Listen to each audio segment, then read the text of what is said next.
It's the second week in November here in California, which is where I live, and that means that it's getting cold now. And it just so happens that I have a bag of frozen vegetable scraps in my freezer. So what I'm gonna do is make some vegetable stock out of it. Let me show you how to make it. Since this is vegetable stock, let's talk about the vegetables. Today I'm using about a bag and a half gallon Ziploc bags of vegetable scraps. Now, these scraps are scraps I've collected over cooking for the past month or so. And these are just odds and end pieces of vegetables. So I have like cabbage stems, the outer leaves of cabbage. I have onion peels, garlic peels, carrot tops, things like that you would typically throw out. So if you don't have a bag of vegetable scraps on hand, you can go ahead and use fresh vegetables, but I am using vegetable scraps. And you should be keeping your vegetable scraps from here on out to make delicious stock like this. Now, these next three ingredients are optional, but I do highly recommend it. For the first one, I'm using kombu or dried kelp. And adding this to the stock will give me a nice depth of flavor. It's gonna give me umami. It's gonna give me a little oceany in a good way. And it typically comes in a sheet like this that's been tri-folded. And all I'm gonna do is cut off one of the flaps, which is about 3 by 8 inch piece. To clean off that dust you see there, I'm gonna take a damp paper towel and just brush it off. I don't want to run this under the sink because it can get slimy. For my next ingredient, I'm going to be using a cup of dried mushrooms. Again, all this is going to do is give me extra umami. If you don't have dried mushrooms, you can use fresh mushrooms, but I highly suggest adding mushrooms into the stock. And now for this last ingredient, I'm slicing fresh ginger. You can use as much or as little as you want, but this is going to add a nice earthy spiciness in the background. Now to a tall stock pot, I'm gonna add in my fresh ginger and all of my vegetable scraps. Make sure you use a pot that is big enough to house all of this. And then along with this, I'm also gonna dump in my dried mushrooms, and I'm going to just put my kombu right on top. And now I'm just gonna dump in enough water to cover the vegetables by about an inch or so. If you add too much water, you run the risk of ending up with a watery stock. So essentially what I'm saying is the less water, the more flavorful this is gonna be.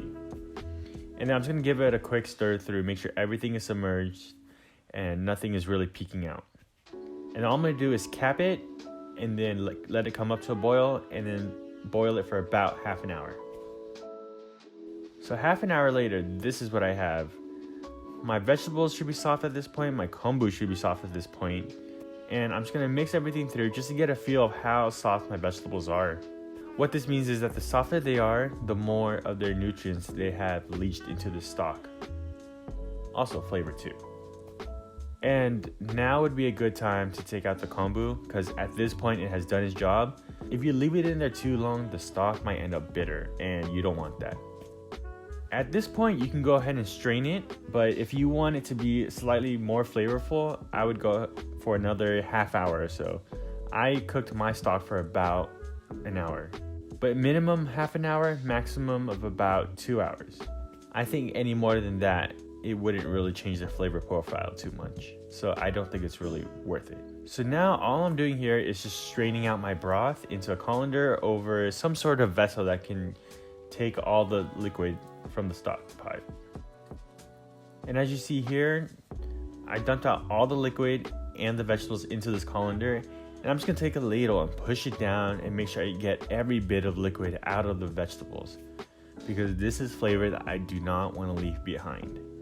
And get a sturdy ladle because, you know, it'll be easier to press. Trust me. So at this point, I felt like I pressed it enough and I've gotten all the liquid out. And this is what my stock looks like now. And once it looks beautiful, just like this, let's get to the taste test. All right, so here's my broth. I'm not gonna do that, camera thing that I normally do because it's broth and it's gonna spill. Therefore, not happening. But Yes, this is my broth. I haven't seasoned or anything, as you saw in the video, so I'm just gonna add a bit of salt now. The reason why I don't season my broth with much when I make it, or when I make a basic stock like this, is because I want to be able to adapt it to certain things, right? So, if I want to make, ramen out of this, ramen will have its own seasoning, like from Tare. Or if I wanted to make pho, then I'd add different spices and seasonings. So this is just kind of a base stock that you can use for anything. With that said, salt is in. Let's give this a taste test.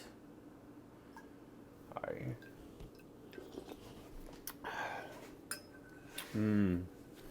It's so good. It's warm. It's well-rounded. It's earthy from all the veggies. Even though there were scraps, there's just so much flavor in this. From the, like all the stuff you've seen. The cabbage, the carrots, onion scraps. I know you probably didn't see it, but there's garlic scraps in there as well, like the paper from the garlic, bits of garlic that I didn't use up. Ginger, the ginger comes through real nice. It just makes it really nice and warm.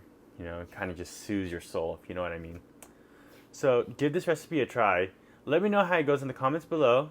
And if you like this video, hit that like button. For more videos like this, hit the subscribe button or that button right over there. And for my last video, hit that one right over there. And I will catch you on the next one. Thank you. Bye.